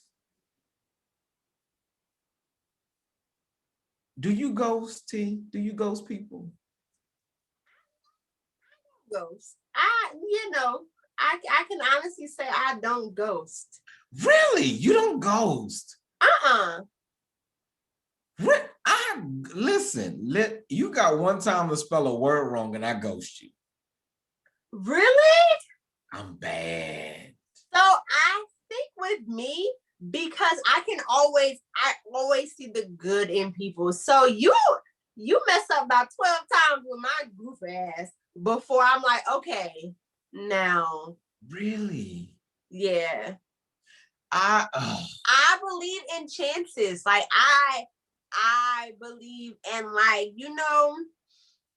maybe because of what you went through as a child, that's what causes you to like act like, see, but then that's also like the little like empath healer in me that just be wanting to heal the damn world. So everybody want to fix everybody's problems. Yeah. So I've gotten better with the chance after chance thing. Now I'm just like, boundaries, bitch. Then you're not gonna cross them. So I don't boastfully say that I ghost people, but I'm very well aware that I ghost people. I have no qualms. I was actually dating someone who just showed back up in my life as of like 2 days ago because she found me on another dating app. I think she stalked me, whatever. Because she's blocked. It's the retrograde. All the exes coming back up. She's blocked everywhere on earth. In this one app she found me on. Craziest thing ever. And it's the one app that I actually paid for. So when I saw that she swiped on me, I just was curious to know what the hell she wanted. So I had to swipe back. But anyway, that's neither here nor there. So I don't really take pride in ghosting, but my life is so chaotic and I personally don't have room for foolishness. And again, I don't. Being in dealing with COVID and quarantine has made it so easy to ghost too. I will say that. Because I could just stop responding to your text messages here. And it's not okay. It's really, so people, if you're on Facebook right now, over here, Facebook, ghosting is really not okay. Like, I do not condone it. Even though KennTalks just said he does it, I really don't condone it. Like, tell the people, like the article says, if we're no longer interested in someone, we don't need to tell them. We simply stop responding.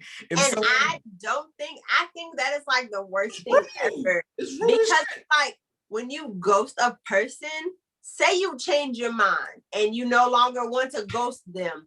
When you come back or try to come back, don't be shocked if they like, nah, bro, because you ghosted me.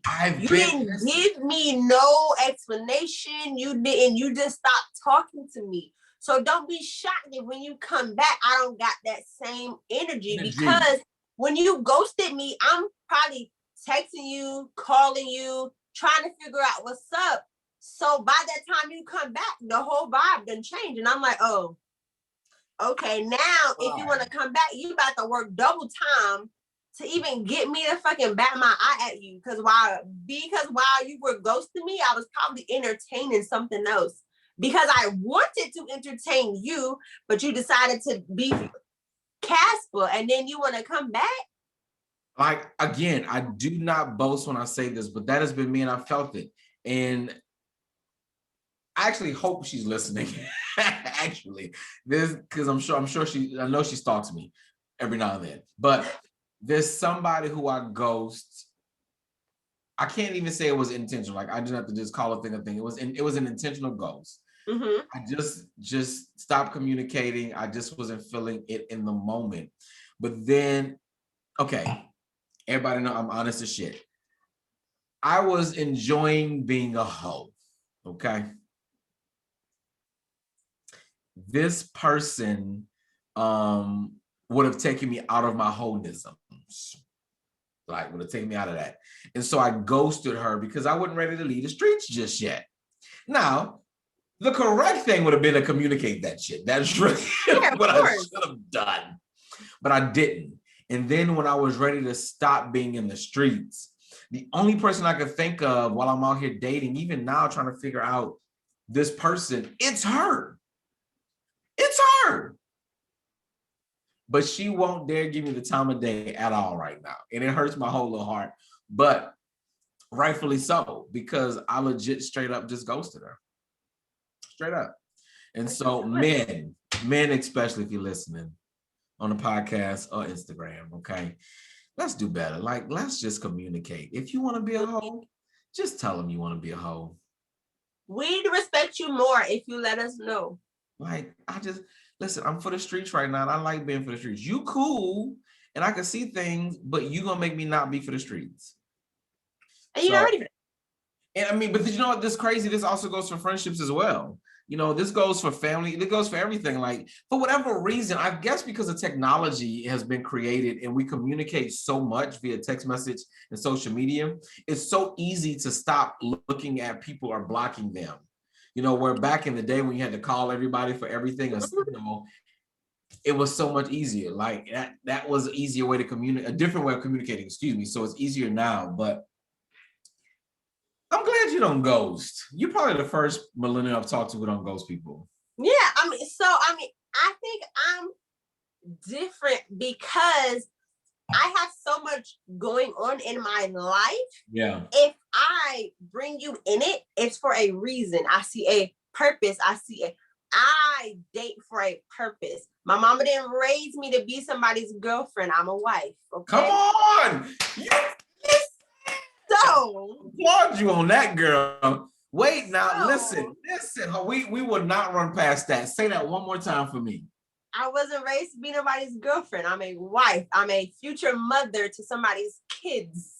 Women, please listen to what she is saying. I cannot tell. I wanted to post it the other day, but I knew it was going to get too deep for some folks. But listen, men recognize when you possess the thing that's called a wife, and you possess the title that calls a girlfriend.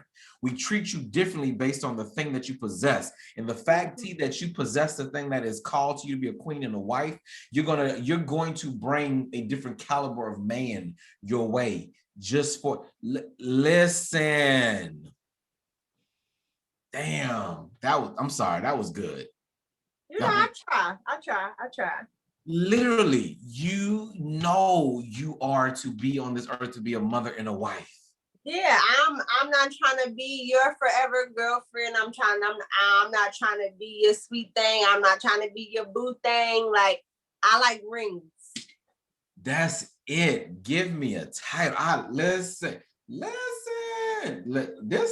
is a good podcast right here. If I did say so myself.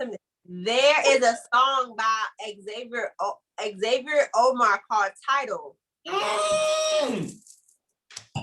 Oh my God. And listen, if I was just on Facebook, I will play it because it's the podcast going and they're gonna have to pay me to play that song on podcast. I'm not. I love that. Look, because no one fights to be the number one contender forever. I want the title. Say I'm yours. Say you're mine. Yeah. Y'all, if y'all ain't ever heard that song, I'm going to go ahead and put this in. I'm actually putting it in. Oh, and she sings too. Yeah, so. Come on with this. Listen, I heard it. I was going to let that slide real quick. Let me find this on Spotify right now. Oh, that song? I really don't want, I'm going to have to play it. Come on, Spotify. Work fast, nah. Let me, yeah, man, like that. Like, I don't have time. My computer, like, listen, you're doing too much. You got Zoom going, you got Facebook Live going, sir. But we're going to have to get this song real quick. Just real quick. Yes. I do not own the rights to the song. Facebook, don't cut me off. Right. We don't own it. It belongs to Xavier Omar. You guys go listen to the song if you do not know it, please. It's like the best 2 minutes of your life. It's on the Pink Lightning EP, man. Go get it. That whole EP is fire. It's a song. Yeah, it's literally 2 minutes. Like, go get this song, y'all. You can put a name on. I know my sister loves it. Listen. You can put a name on it. I don't want it at all. Come on. I don't want it at all. Be the number one contender forever. Hey. I want the title. Say I'm yours. Say I'm mine. Oh, all right, we're going to stop right there before they cut us off. All right. Yo. Listen. Oh, say I'm yours. Say you're mine. I just had that one right there. Ooh. All right, let me stop because we're not here for that. Listen, I'm about to get this copy song link, put this into the live over here, paste it. Because That's it. So if you guys are watching, I just pasted the link to that song on Spotify. Go listen to it. Get your whole life. Don't be come on, Title. Let's get it. Whew. Oh, see, I can go on with you forever. Like I can just oh yeah, definitely. And talk forever. All right. Next up on the list though. Number 2 that Andrea Wesley posted on bold.com, BOLDE.com, is we're hyper focused on sex. Sex is scarcely available. We can have it simply with the swipe of a finger. Yes, we can. Trust me. There's zero effort made with it in our generation. How do you feel about that?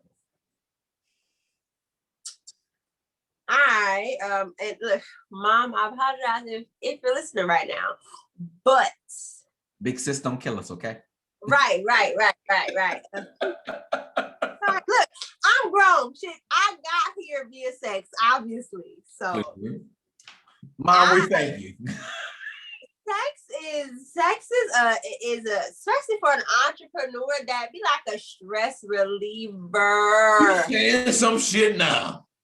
That is a stress reliever, because sometimes I get clients in this chair that be like stressing me out. I'm like, let me take that aggression out on you in this bed right now. Like, you saying some shit, T. Yeah, and if you just happen to get scratched a little too much, I got a Band-Aid. But go deeper. Only entrepreneur understand that shit. No, because we go through so much. It's like, let me take this frustration out on you. I wish sometimes we get to a point where like we get so stressed. I'm trying to take the soul within your soul. Like, I don't want your regular soul. Nah. The soul within your soul. I want the oversoul. Like, that's what I want, because I go through a lot and I feel like I deserve that. Like, she said the soul. I gotta type this. The soul within your soul. I want the oversoul. Ooh, that was it right there now. I look innocent. Don't let it fool you. Come on, T. I'm here. Look, every entrepreneur who is listening can really relate to that though. Like, sincerely, like I want you to crawl up the walls, okay? Listen. I want the neighborhood to know your name. Fuck the neighbors. Not the neighbors, the neighborhood. Come on, somebody. Everybody. Come on, preach now. You saying some words. I'm mad. Our parents gonna be like, able to I'm trying to do stuff that's gonna make my ancestors be like, oh my God, we put you there. Clutch pearls, you hear me? I'm so here for it. Come on, Tyler Uncensored right here on KennTalks. She's uncensored with me today. Let me tell you something. I am in the military. I literally sit on the ocean with people for months at a time. We don't have a censor. We don't have a filter. Right. What is personal business? It doesn't exist. True. Very true. It doesn't. I can only imagine. Number 3 from Andrew, the wine is got, ladies and gentlemen, I have finished the bottle, by the way, in case anyone on Facebook was wondering. It is gone. I ain't got there yet. But It is why the eyes are blinking even slower as we go through each moment of this show. But I do want to touch on a couple more things from Andrea Wesley. The next thing she said, well, one of the things she said was, this one is for us people who are hashtag petty for life, okay? We're in competition of who care the least. Showing actual emotions is heavily frowned upon in our generation. If we show our cars and act like we're interested, it leaves the person we're affectionate about turned off and running in the opposite direction most times, instead of being flattered that we're actually giving a crap about them. Now, my petty is on level 10, okay? I can go toe to toe and act like I don't give a shit when I really do. What about you? I can definitely do that, but it takes me time to get there though.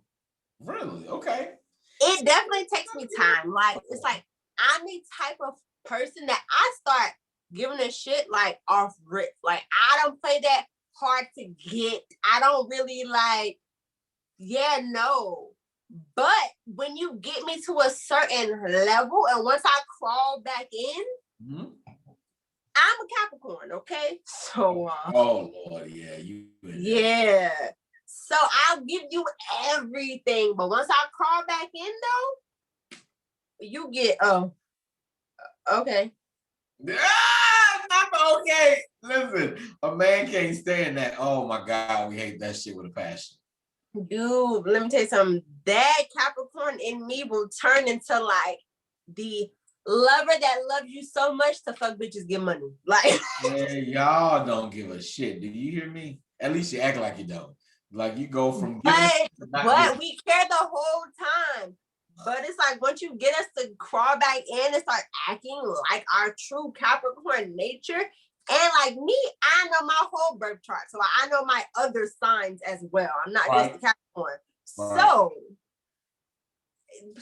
please don't get me there, because once that savage comes out, ooh, child. That is too funny to me. All right, the last one we're gonna touch to on Andrea Wesley is about, we are too strategic about our responses. Responding right away comes across as desperate and too available. It's amazing how millennials view the luxury of having instant access to communication as something we need to treat as if we're still using carrier pigeons. Instant messaging is just that, it's instant, but we still withhold our response time to try and show just how busy, important, and unattached we are. What backwards of BS logic this is. This shit's funny to me because I'm the one. I'm that one. I'm the one who will type a response. You respond to me and I'll type it, and then I'm gonna copy it and then delete it because it's too soon. I would say I'm the opposite. I actually do. When I get a message, 9 out of 10, I respond right away. Really? But if I am busy, I may be like, hey, I'm busy right now, but I'll respond. So like, okay. So with me, it's like where we are depends on how fast I respond. Okay, that's fair. So if you like bae and you acting right and you ain't done nothing wrong, and I'm dropping whatever lock I got in my hand and I'm responding to bae immediately. I don't care. Okay. But if we are at you can wait until my client goes under the dryer because I need to focus. Yes. So it just depends on where we are. Gotcha. Now there shouldn't be any stipulations, but there is. If we're like A-okay, I'm responding immediately. If we not, and you said some slick shit earlier, 9 out of 10. It's the slick shit for me. You 9 out of 10, you are going to wait, because at this point you're on my time now. Yeah. Normally, you're my top priority, regardless of what I'm doing, what client I'm doing. but you rub me the wrong way, you on my time. And sometimes my time you not, yeah. When it's my time, you'll get responded to on my time, not your time. Yeah, that's literally, I think the exact same way. I'm maybe a little harsher. Well, let me not say harsh. I'm just, a lot of millennials, not just myself, but me in particular, because I own my own shit. Anybody who knows me knows I own my own shit. And I am just a lot more meticulous. So there is someone who I am talking to quite frequently. Ooh. And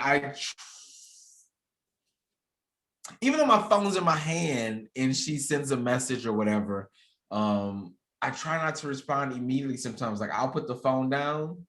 Because we all know we see the notification in the top part of the bar. So we know exactly what the goddamn message say. As long as it's not long enough and I got to open the shit. But I'll see it and I'll put the phone down and I'll like go do something else. So then I come back, then I'll respond, even though I really wanted to respond at that time, because I personally don't want to seem like I was sitting there waiting for you. Even though I was really not waiting for you at all. The phone was just in my hand because I work. If my phone wasn't up here right now, I would have it in my hand because I work from it. And so I don't know, like for me, I guess it goes to what you're saying, though. Like, if you're bae and you text me, I'm gonna respond like that. Like, I'm gonna be on it because I don't want you to feel like I'm not paying you any attention. But if you're someone that I'm just talking to, which we're gonna talk about that on another episode of KennTalks, the level of what all this is for millennials. So stay tuned, folks. Then I might even put you on read. Like, I might read your shit for a minute and not respond and come back to you an hour later. True. Yeah. Because I will say that there's levels to it. So I get that. Cool. All right. So we're on the same page. But all right. We're going to go ahead and wrap this up. We have reached our time here on KennTalks, and I've got so much more I want to talk about, but I'm going to make note of it all. And when we do our roundtable discussion, I want to bring it all back up. Yes. And I'm here for the talk. Ladies and gentlemen, it has been a fun hour here on KennTalks, man. I so thank everyone who has not tuned in on Facebook, IRO, anyone who's listening to on the podcast once this does air. This episode, of course, is always sponsored by Anchor FM, man. They're the people who allow me to do what I do so freely and so free. If you're someone who wants to get into the podcast business, go to Anchor FM right now, man. Get you a platform. They do it all for you. They get you some paid promotions. They even get you some voiceover work for free. That's who pays for this show. So get with them immediately, guys. But in the meantime, in between time, I need you to go and follow Tyler right now on Instagram, Spidey Love, SPIIDEY Love, LOVE. Again, SPIIDEY LOVE. Also, her business. Oh, there's the wine kicking in. Her business brand, Freestyle Trends LLC, FRESTYLES TRANDS LLC, guys. Matter of fact, if you go and follow her within the next week and you tag KennTalks, hashtag Ken's Famous Cakes, KENNS FAMOUS. Whoo! Spelling be so hard when you got listen. I'm like, wait, I don't know my name. Go to her page, like it, follow it. Facebook, Instagram, Instagram, because is what I gave you. Tag KennTalks at KennTalks, 2 N's, and Ken's Famous Cakes. Hashtag Ken's Famous Cakes. I might just throw you something for free. Go ahead, throw me some shit. Maybe some cake. I like cake. I might have to go ahead and do that for you. But if you listen to this show, you have definitely heard the commercial with KennTalks. You will get 15% off if you use promo code KennTalks, KENNTALKS on KensFamousCakes.com. You'll definitely get 15% off. And if you are still listening to the show in the month of February, you get an additional 21% off during Black History Month. So 20% plus 15%, that's a lot of money off. That's half off. Yeah, that's almost, that's a lot. So go get it. But T, I so appreciate you coming on the show. It has been such a joy to have you. I've missed this platform. You were an awesome guest to have as my return back. I don't think anyone else could have given me the energy that you've given me. You're definitely an energy queen, and I salute you. Thank you. I will continue to check in with you and follow you and adjust your crown as need be. All right, guys, this is Ken coming to you live from the KennTalks studios. As always, man, love on somebody, hug on somebody, and don't forget to tell them you love them, because you never know. Today just might be the very last day. Be blessed, y'all. Nice. Thank you so much, sweetheart. That was fun. That was, oh my God. Oh gosh, I love that. That was fun.